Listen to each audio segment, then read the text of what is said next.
bwatyo bwayogera Mukama. Betegera gwe twakkiriza n'abatannaba kumukkiriza bantu zisanze ensi n'emirimu gye bakoleramu. Tuli mu mbeera nga twetaaga okusasirwa kwa Mukama, Zisanze abaka, era nga tetumayina kikijja. zisanze bizinensi. Katonda taliko kyalikola wabula ng'alabudde abaddu be bannabbi be ekyama. Wulira ggwe eggulu, tega okutu eri ensi, kubanga Mukama ayogedde. Bwatyo bwayogera Mukama. Katonda azze okwogera na bulamu bwo. Nate nkwanirizaako mu linnya egganzi erya Mukama waffe Yesu Kristo. Weebale ggwe asazeewo okulaba 3ABN TV ate nammwe abatufuna ku Avento Media Productions. Mukama waffe abawa omukisa. Tukomyewo n'obubaka bwaffe. Obubaka buno mu weeks zino ez'okudda obujja naye nga tunuulira ku kigambo Sabbiiti. Sabbiiti wiiki eno yonna gye twagala okutunuulirako era gye tuli mu kutunuulirako. Nze Mpanga Franka, Mukama atuwadde omukisa nate ne tulabikako gye muli okuwa obubaka buno obw'essuubi. Nzikiriza nga Mukama akuumye bulungi ate naffe atukuumye bulungi, n'ebikyagaanye Mukama afaayo gye tuli. Olunaku olwaleero twagala tunuulire ku nsonga ekwatagana n'enkwata ya Sabbiiti. Sabbiiti esaanidde kukwatibwa etya? Biki ebisaanidde okukolebwa na biki ebitasaanidde kukolebwa, ye bigenda kukolebwa bitya enkwata ya Sabbiiti? Katusabe. Ogulumizibwe obw'ekitiibwa Katonda nannyini eggulu n'ensi. Weebale kubanga otutumidde obubaka obutukubiriza, obutukomyawo. Bwe tuba nga tuwabye, Katonda waffe tukwebaza kubanga otukomyawo. Yogera naffe okuyita mu Mwoyo Omutukuvu okuleeta ekyo kinyingi kye twetaaga bwe tusabye okuyita mu nnyina Yesu Kristo Mukama waffe. Amiina. Twagala tulabe ku nkwata ya Sabbiiti. Twamaze dda okulaba olunaku olwayise nga Katonda yatujjukiza ensonga enkulu ey'olunaku luno olwa Sabbiiti nga ke kamu ku kabonero Katonda ke yalonda okulaga obutonzi bwe n'okulaga nti Katonda ye yatutonda. Tetwava mu bizike, tetwava mu nkima, tetwava awa, tetumanyi wa gye tulaga, naye Katonda yateekawo omujjukiza. Omujjukiza ono omukulu nga lwe lunaku, naye kyewuunyisa nga bangi balwerabidde. Ensi gye tutambuliramu yeerabidde. Naye si nsi eno yokka, naye ne ku mulembe gwa Musa, mu kiseera kya Musa, Abayisirayiri kumpi baali beerabiridde ddala Katonda, kubanga baamala ekiseera kiwanvu nga bali e Misiri nga Katonda baamuvuddeko dda. Katonda nga tebakyamujjukira. Naye Katonda yayagala okubaggyayo abatwale mu nsi gye yali abasuubiza. Era nga naffe bwe tuli mu Isirayiri ey'omwoyo nga Katonda yatusuubiza nti waliwo ensi empya gy'atutwala, era ffenna tuli bagenyi ku nsi kuno, tutambula tuli mu lugendo Mukama alina gy'atutwala. Naye ng'ekyokulabirako yakituwa mu baana ba Isirayiri. Abaana ba Isirayiri bano bwe baali batambula nga bali mu ddungu, Katonda yabajjukiza. Katonda yakola ebintu bibiri byokka okubalaga nti ye yali Katonda waabwe. Era ekimu ku byo yayagala bakwate Sabbiiti, naddala mu wiiki yennyini eyasookera ddala mu kutambula kwabwe. Katonda ng'ayagala okubagezesa, mwana wattu yaleeta lesoni eno. Omanye ebiseera ebisinga bwe tuba tuyigiriza nga twagala omuntu kino akitegeere nnyo, kebe gavumenti, kaabe muzadde ng'ayagala omwana amutegeeze by'amutegeeza, abaako n'emitendera n'engeri gy'ayagala okumuyigiririzaamu. Gavumenti oluusi ekozesa bya mizannyo, oluusi neekozesa bannakatemba. Bannakatemba ne bazanya emizannyo amu ne bajimba buyimbi, naye nga kyayagala abantu bategeere ensonga eyo era bagikwatire ddala. Katonda nga akulembera abantu bano okuyita mu Musa okubajja e Misiri, mwana wattu ng'abatwala mu nsi ensuubize. Bwe yali abajja e Misiri teyabakkiriza kutambula na mmere, ate tebaalina kyebaali balina kye beesibiridde, naye bandisibye emmere emala olunaku lumu, 2 ng'emmere eweddewo. Naye Katonda olw'okubanga yali waakwagala, Katonda yali abasuubizza ng'agenda kubawa ekirabo, ng'agenda kubalabirira, ng'agenda kubaliisa, ng'agenda kubawa emmere. Naye ekintu kino akikola atya? Genda nange mu kitabo kya Kuva essuula ye16 bw'osoma olunyi olwokuna wamu n'olunyi olwokutaano ayogera ebigambo bino agamba, Mukama n'agamba Musa nti laba ndibatonnyeseza emmere okuva mu ggulu. Wulira ayongerako nti abantu balifuluma ne bakuŋŋaanya ekigero ekya buli lunaku, ndyoke mbakeme obanga banaatambulira mu mateeka gange oba nedda. Katonda okwagala okujjukiza abantu be Ssabbiiti, okwagala okubategeeza n'okubasomesa enkwata ya Ssabbiiti, Katonda akikola mu wiiki eyasooka abaana ba Isirayiri nga batambula, n'abasuubiza nti ŋŋenda kubawa emmere, era ku mmere eno kwe ŋŋenda okutegeerera oba banaagondera amateeka gange oba tebaagagondere. Omanyi ku mmere awo omuntu asobola okukwatirawo amateeka. Singa bagamba abantu nti bannange musimbe layini mubeere odale, ekyo osobola okirabira ku mmere. Bw'oteekawo layini y'emmere n'ogamba ava mu layini togenda kufuna mmere, bwe kiba nga kyekyo ojja kulaba bonna basimbye layini. Kubanga Katonda yayagala abantu bano abatesitinge, abagezese, abantu bano banaaba bawulize, kyava abagereseza ku mmere. Katonda yayagala abawe emmere, naye ng'emmere eno ebayigiriza okukwata obulungi etteeka lya Ssabbiiti. Emmere eyogerwako wano yali eyitibwa maanu.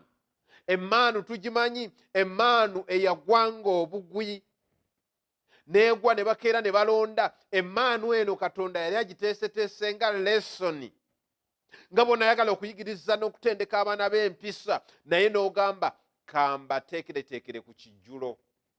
Era twabanga n'ebijjulo nga tutuula ne twetooloola ku lujjuliro, era ku lujjuliro olwo twayigirangako bingi. N'ennaku zino dayiningi zajja, ate ne dayiningi tebakyazikozesa nnyo, buli afuna emmere ng'agenda ageze mu ntebe, ageze mu kisenge, ageze wabweru, naye nga bajjajjaffe baatutendekeranga nnyo ku lujjuliro, era nga luliko amateeka gaalwo. Tosimba lukono, tosooka nnyama, sooka kino. Kwegamba abantu ne bakula nga balimu empisa, ne Katonda okwagala okutendeka abantu be yakozesa mmere. Wulira Kuva essuula 16 nti Musa ne Alooni ne bagamba abaana ba Isirayiri nti akawungeezi mujja kumanya nti Mukama yabaggya mu nsi ey'e Misiri. Mwana wattu, emmaanu eno Katonda gyali abateekeddeteekedde yagwanga kawungeezi. Bw'egwa kawungeezi bagenda okukeera ku makya ne balonda nnonde. Katonda baali bamukaabiridde nga tebalina mmere yakulya. Katonda n'agamba ŋŋenda kubaleetera emmere ng'eva mu ggulu ng'etonnya butonnya, naye mu mmere eyo Katonda yagendereramu kubatendeka Ssabbiiti nga bwe tugenda okulaba. Musa ne Alooni bagambye abantu, mbwe abantu ne bafulumanga ne bakuŋŋaanyanga ku makya okwo, era bwe bwatuukanga ettuntu eyalinga ekyaliwo, mwana wattu ng'esaanuuka. Naye lindirira olabe ekyabangawo ku lunaku olw'omukaaga olwa buli wiiki. Wiiki tukimanyi nga irimu ennaku 7, naye ku lunaku olw'omukaaga kino kyekyabangawo. Kuva essuula ye16 bw'otandikira ku nnyo lwa 21 paka ku lwa 23 agamba, bwe batyo ne bakuŋŋaanya buli nkya, buli muntu nga bwe yeetaaganga. Bassabo ne bannyabo, emmere eno yayinanga kukuŋŋaanyizibwa buli muntu nga bwe yeetaaganga, ng'olina okubeera ng'olina budget n'okuŋŋaanya n'omanya nti nno leero tuli ebisero 2, nze ne famire yange olunaku tumalawo ebisero 2 bye baakuŋŋaanyanga. Mwana wattu, enjuba bwe yavangayo n'eyaka emmere yasaanuukanga. Katonda yali abategeeza ng'abasomesezaako n'obuwanika obw'ebiseera nga balina okukeera ku makya mwana wattu ne bakuŋŋaanya. Bw'olinda enjuba okwaka ng'emmere eno esaanuuka, Katonda ayagala okutendeka abantu okukola. Etteeka lino erya Sabbiiti mwana wattu lirimu n'okukola. Kyava atugamba tugende tukole, naye waliwo okugira kwe yabateekawo. Bwekityo bwe kyali buli lunaku baakuŋŋaanyanga emmere emirundi ebiri, baakuŋŋaanyanga komeri 2 buli ku makya. Abakulembeze ne bajja ne boogera n'ekibiina. Mulimu abantu abeetumiinkirizanga, baabagamba buli lunaku kuŋŋaanya ekumala, naye olw'okubanga oluusi enjala bwekuluma ennyo, oluusi oyinza n'okufuna omululu, oyinza n'okulowooza nti emmere teekumale, waliwo abaakuŋŋaanyanga baketisi 2 naye ng'alya baketi emu, naye ne bamusanga ng'akuŋŋaanyiza baketisi 2. Bw'osoma olunya olwa 23, Musa n'agamba nti kino Mukama kye yalagira nti enkya kye kiwummulo kya Sabbiiti entukuvu eri Mukama. Mwokye bye mwagala okwokya leero, era mufumbe bye mwagala okufumba leero, mweterekere okutuusa enkya. Ku lunaku olw'omukaaga, mu nnaku omukaaga naye ku lunaku olw'omukaaga ng'enkeera waalwo lwa 7, Musa yagamba mukuŋŋaanye baketisi 2 oba komeri 2. Bw'oba ng'obadde olya baketi emu, bw'oba ng'obadde olya kiro emu, naye ku lunaku olwa Friday, ku lunaku olw'omukaaga kuŋŋaanya kiro 2, kubanga ku lunaku olwa Sabbiiti Katonda teyasulanga mmere. Katonda emmere eno yayagala atendeke engeri y'okukwatamu abantu okubamanyiiza enkwata ya Sabbiiti entuufu, kubanga yatugambye jjukira olunaku lwa Katonda, jjukira olunaku olw'omusanvu okulutukuzanga. Naye tunaalutukuza tutya? Olunaku olwo tetusaanidde kukolera mu mirimu, era ne ku mmere Katonda wano yakikola. Bw'osoma olunya olwa 26 nti ku lunaku olw'omusanvu Musa n'agamba nti mulyeyo leero, kubanga olwaleero ye Sabbiiti eri Mukama. Olwaleero temujja kugiraba mu nnimiro. Ennaku 6 mukuŋŋaanyenga, naye olunaku olw'omusanvu ye Sabbiiti tebeerengayo. Musa yabategeeza nnyo ti ku lunaku olwa Sabbiiti emmere eno tegenda kubeerayo. Mukozese omukisa guno ogw'olunaku olw'okweteekateeka ku lunaku luno olw'omukaaga, mwana wattu mubeere nga muteeseteese emmere emala, so nga mu nnaku eza bulijjo bwe wayetulinkirizanga n'oteekateeka baketi singa 2 ng'ate oyina kulya baketi emu, wagendanga okukeera enkya gye waterese mwana wattu ng'envunza erimu envunyu. Naye bwe baakuŋŋaanyanga baketi 2 ku lunaku olw'omukaaga, bagenda okukeera enkya ku makya ng'emmere eyo ekyali nnamu, kubanga olunaku lwa Sabbiiti lulimu amaanyi ag'enjawulo agasobola n'okukuuma emmere n'etavunda. Naye Bayibuli etulaga ti abantu abasinga obungi baakola nga Katonda bwe yalagira, naye abamu ne beetulinkiriza ne bafuluma ne bagenda ku lunaku olwa Sabbiiti tebagenze kunoonya mmere. Era nga ne leero Katonda atuyita okujjukira olunaku lwa Katonda olutukuvu, naye waliwo be bitakwatako, waliwo abatalutegeeranga, waliwo abalukolerako, n'abo abaalutegeera mulimu abakyakola ku Sabbiiti, abeetulinkiriza ne bafuluma ne bagenda ne baggulawo amaduuka gaabwe ne gatuukanga ku 7, abamu ne basigala nga bakola ebyabwe, naye abo bakola kikyamu. Nabali baakolanga kikyamu, wulira Bayibuli bw'egamba. Ndi mu Kuva essula ya 16 olwa 28 olwa 3 agamba, Mukama n'agamba Musa nti mulituusawo okugaana okukwata ebiragiro byange n'amateeka gange. Laba Mukama bawa Sabbiiti, kyava abawa emmere ya nnaku 2 ku lw'omukaaga. Wulira agamba, ku buli muntu asigalenga mu kifo kye, ye tewabanga muntu afuluma okuva mu kifo kye ku lunaku olw'omusanvu. Bwe batyo abantu ne bawummula ku lunaku olw'omusanvu. bassebo ne bannyabo Katonda yayongera okukaayana n'agamba Musa, mulituusaawo okumenya amateeka gange. Nabagambye ku Friday muteeketeeke ebibu bya mirundi 2 naye ku Lwomusanvu tejja kubeerayo. Naye eky'omukisa omulungi bw'abantu ne bawulira eddoboozi lya Katonda, abantu ne bakola nga Katonda bwe yabagambye. Ne leero Katonda akuyita.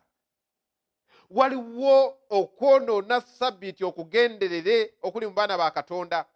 Tuweereddwa ennaku 6 okweteekateeka, naddala mu by'okufumba wano nga ne ku Ssabbiiti mwana wattu tumanyi nti nno tetukolerako mirimu, naye weesanga abasinga ne ku makanisa gaffe newankubadde tufumbira ku makanisa nga ku Friday akawungeezi nga ne Ssabbiiti eyingidde. Abantu ne batandika okuwaata, abantu ne batandika okugula, abamu bakeerana ku Ssabbiiti ku makya. Katonda abuuza, mulituusaawa? Mwe ababadde bamanyi, abamanyi ekyokukola, abategeera Ssabbiiti, mulituusaawa okugaanira ddala etteeka lya Katonda? Ssabbiiti yateekebwawo okuva ku butonzi. Katonda yennyini azze ng'agikuuma, era Katonda ayagala agikuume. Naye wano yabawa emmere n'abayigiriza Ssabbiiti nga tebannaba kutuuka ku Sinaayi. Kubanga olusozi Sinaayi Katonda kwe yaweera Musa amateeka. Nga Katonda tannaba kuwa bantu mateeka, Ssabbiiti yaliwo. Ssabbiiti yasooka n'agiyigiriza nga tebannaba kutuuka ku Sinaayi. Era mu mwezi ogwokusatu mu lugendo lwabwe nga batambula, mwana wattu abantu baatuuka ku lusozi Sinaayi. Era eyo Katonda n'alabikira Musa n'amuwa obubaka abutwalire eri abantu. Obubaka buno tubusanga mu kitabo kya Kuva essula 19 olunya olw'okutaano n'olunya olw'omukaaga. Mukama ayongera okuwa obubaka bwe. Mukama obubaka bwe abuwa abantu. Wulira agamba, kale kaakano obanga munaawulira eddoboozi lyange, wulira, obanga munaawulira eddoboozi lyange ne mukwata endagaano yange. Wulira, Katonda asuubiza abantu agamba, bwe mutyo munaabanga ekintu kyange ekiganziimwe mu mawanga gonna, kubanga ensi yonna yange, munaabeeranga obwakabaka bw'abakabona era eggwanga ettukuvu. Wulira, bino bye bigambo by'oligamba abaana ba Isirayiri nga basemberedde olusozi Sinaayi. Musa addamu okuyitibwa. Katonda amuwa message, amugamba singa abantu banaawulira amateeka gange, abantu ne batambulira ku biragiro byange bye nateekawo, bagenda kuba banjawulo, bagenda kuba ekintu kya Katonda ekiganzi, bagenda kusukkuluma ku bantu abalala bonna. Leero Katonda akuyise gwe omwandiventi, akuwadde obubaka bwe, akuwadde Ssabbiiti wagitegeera, wasukkuluma mu bantu abalala, naye ayagala otambwire mu mateeka ge newakubadde ng'oyinza okugasobya ng'ate abantu bakuyita olw'omusanvu oba omusevensidde. Mukama agamba kasitona tegeera enkwata ya Ssabbiiti, ogenda kuba ekintu kya Katonda ekiganzi, ogenda kusukkuluma ku balala, tolina kwegeraageranya n'abantu balala. Oli muntu wa Katonda, kika kitukuvu, gwanga ddonde. Katonda yakuterawo kusomesa balala. Ate abantu bogenda okubuulira enjiri mu TMI, abantu bogenda okubuulira enjiri Youth for Christ, abantu bogenda okubuulira mu njiri eno ey'ebizindaalo, mu njiri ey'abaana, wano nga tubuulira enjiri. Onaababuulira otya naye nga Ssabbiiti ekyakukwata offside, n'obeera nga teweeteeseteese bulungi. Mukama akuyita leero. Ekimu ku biragiro Katonda bye yawa, ekimu ku biragiro ebyo mwana wattu kyaweebwa abantu bano, era nga kibakakasa okunywerera ku mazima g'omutonzi waabwe. Mu mazima kyatandika n'ekigambo jjukira. Katonda ng'atuwa ebiragiro, Katonda ng'akwata amateeka 10 nga batuuse ku lusozi Sinaayi. Jjukira Katonda amateeka gano agabawa erya Ssabbiiti lyogerwako nga ne Sinaayi tannaba kubaawo. Kati wano abanjulira amateeka mu bulambulukufu, naye agamba bw'osoma okuva essula ya 20 olunya olw'omunaana okutuuka ku lunya olw'11 lyetteeka eri wakati mu mateeka lyetteeka erirambulula amala tegalambulula naye lino Katonda yalirambulula naye ng'atandika n'ekigambo jjukira. Wulira agamba jjukira gw'abadde yeerabidde jjukira. Kino tekyali kipya, lino teryali tteeka pya, kyava akugamba jjukira. Jjukira, jjukira engeri gye bakwatamu Ssabbiiti. Agamba jjukira olunaku lwa Ssabbiiti okulutukuzanga. Mu nnaku 6 kola emirimu gyo gyonna, naye olw'omusanvu ye Ssabbiiti eri Mukama Katonda wo. Katonda atutuma okubeera abakozi mu nnaku 6, era omuntu yenna amanye ennaku 6 nga togenze kwenyigira mu kukola obeera omenye butereevu etteeka lino, kubanga etteeka lino lituuka ne litugamba mu nnaku 6 kola emirimu gyo nga bw'oyagala gyonna gikole, naye olw'omusanvu luleke. Essaawa zonna zonna Mukama azikuwadde, n'essaawa 24 ezo si zizo Mukama yazeesigaliza. Ayagala kulaba buwulize bwaffe, ayagala kulaba oba tuli bawanika abeesigwa. Wulira agamba kwolwo tokolanga mulimu gwo gwonna, gwe ne mutabani wo ne muwala wo newankubadde omuddu wo oba omuzaana wo newankubadde ebisolo byo wadde munnaggwanga ali mu nzigizo, kubanga mu nnaku 6 Mukama mwe yakolera eggulu n'ensi, ennyanja n'ebintu byonna ebirimu, n'awummulira ku lunaku olw'omusanvu. Muganda wange, Katonda akuyita. Katonda agamba tolukolerako. Newankubadde omwana w'omuwala tomutuma, tomukaka. Bw'obanga olunaku olwa Ssabbiiti gwe tolukolerako, ate omuwala gw'osindise ku ssomero, omwana w'omuwala tomukkiriza naye kukolera ku Ssabbiiti. Omwana w'omulenzi tomukkiriza naye kukolera ku Ssabbiiti, kubanga ye ali mu kisulo, gwe n'oli mukadde wa kkanisa, gwe n'oli mukulembeze. Agamba newankubadde abaana kikukakatikako abaana bo, newankubadde omukozi gw'olina munnaggwanga naawe osigalo gwe waleeta, oyo akola ewuwo naye muwe eddembe. Tomutuma mirimu ku lunaku olwo lwa Ssabbiiti. Agamba newankubadde endogoyi yo, newankubadde ebisolo byo, oba ng'olina takisi oba ng'olina bodaboda, naye keewummule. Si kugamba muze sijja kukola naye bodaboda yange egende ekole ssente, kasita sinze njituddeko. Ekyo Mukama akimanyi era akikugamba nga gwe omwanika omwesigwa tokikola. Newankubadde ebisolo byo Mukama awa ensonga. Agamba newankubadde ebisolo byo, newankubadde munnaggwanga, naye kasita abeera ng'ali mu buyinza bwo, kubanga mu nnaku 6 Katonda mwe yakolera eggulu n'ensi, Katonda yakola ennyanja n'ebintu byonna ebirimu, Katonda n'awummulira ku lunaku olw'omusanvu. Wulira, kale Mukama kyeyavaawo omukisa olunaku olwa Ssabbiiti n'alutukuza. Olunaku luno Katonda yaluweerako omukisa. Olunaku luno Katonda yalwawula. Olunaku luno lwa njawulo. Y'ensonga lwaki Katonda afuddeyo nnyo okkunnyonnyola, kubanga ojja kuba n'ebibuuzo. Naye ebibuuzo abikuwadde. Yaluteeka makkati mu mateeka 10 n'aluteeka makkati. Ng'ayagala gwe omuntu wa Katonda, gwe omuntu we, eggwanga lye ery'envuma omwenyumirizeemu. Wulira ebigambo bino. Etteeka lino kadde nnyo. Kuva ensi lwe yatandika lyo ne libeerawo. Era Katonda alitujjukiza bujjukiza. Ambagamba nti olunaku luno lwakajja, olunaku luno nedda. Lyaviira ddala ku butonzi. Ng'omuntu yakamala okutondebwa bw'ati n'aweebwa ekirabo kya Ssabbiiti. Wulira, ate bw'otuukiriza ekyo n'olukwata bulungi n'osanyusa Katonda, mulimu omukisa. Njagala kumaliriza n'omukisa guno Mukama gwakuwa ng'okutte olunaku olwo. Isaaya 58 olunyiriro lw'13 n'olunyiriro lw'14 Katonda alombojja. Tisinga olunaku lw'olukwata bulungi, wulira by'ogenda okufuna. Agamba bw'onookyusanga ekigere kyo okuva ku Ssabbiiti obutakolanga ggwe by'oyagala ku lunaku lwange olutukuvu, Ssabbiiti n'ogiyita essanyu. Wulira, olunaku lwa Mukama olutukuvu olw'ekitiibwa n'ogissaamu ekitiibwa nga tokwata makubo go ggwe. Wulira, nga tonoonya by'oyagala ggwe era nga toyogerako bigambo byo ggwe, kale lw'olisanyukira Mukama. Mukama agamba nti ogenda kubeera musanyufu kasita onaawuliriza amateeka ge. Toyogerako bigambo byo, toteekako pulogulaamu zo, toteekako mikolo gyo, toteekako masanyu go, wabula olunaku olwo luweeyo eri Mukama, omale naye ekiseera ng'omusinza, ng'ojjukira obutonzi bwe, ng'omugulumiza, kubanga ye yatonda eggulu n'ensi. Lwe lunaku lw'okusinzizaako Katonda olw'okututonda ffenna. Tolukolerako by'oyagala. Bw'onaakola ekyo, Mukama agenda kukugulumiza, agenda kukutuuza mu bifo ebyawaggulu, agenda kukuwa omukisa. Weetaaga omukisa gwa Mukama.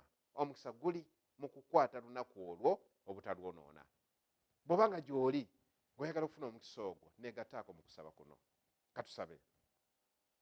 Ogulumizibwe obw'ekitiibwa. Otusaasidde, Ayi Mukama Katonda, n'otuyigiriza ku bukulu bwa Ssabbiiti n'engeri gye tulina okukwatamu olunaku luno. Abaana ba Isirayiri, Katonda waffe, baali mu ddungu, naye wabatendekera ku mmere. Naffe leero tutendese okuyita mu kusomooza kwe tuyitamu nga tunoonya ekyokulya. Oluusi tulemererwa okukwata olunaku lw'olutukuvu, kubanga tuba mu gya Kayisaali, ate nga tunoonya kawogo, naye tusaasire nga bwe wasobozesa abaana ba Isirayiri okubatendeka Ssabbiiti eno, naffe gitutendeke, twerekereze byonna, olunaku luno tuluteeketeeke nga bulungi. Era Ssabbiiti eno tugiyingiremu n'essanyu awatali kugyonoona. Yamba Katonda waffe, owooyo amaanyi awulira nga tasobola kuyimirirawo ng'akomye Ssabbiiti. Muwe amaanyi Katonda waffe asobole okugikwata obulungi, kubanga tulabye nga mu kyo mulimu omukisa ogw'enjawulo. Bwe tunaawulira eddoboozi yo, tunaaba ekintu kyekiganzi, tujja kusoosowazibwa, tujja kutuuka mu bwakaka obw'omu ggulu, tujja kuyambibwako mu nsi muno. Tuwe omukisa oguva gy'oli Katonda waffe, kubanga tukusabye okuyita mu nnyera ya Yesu Kristo Mukama waffe. Amiina.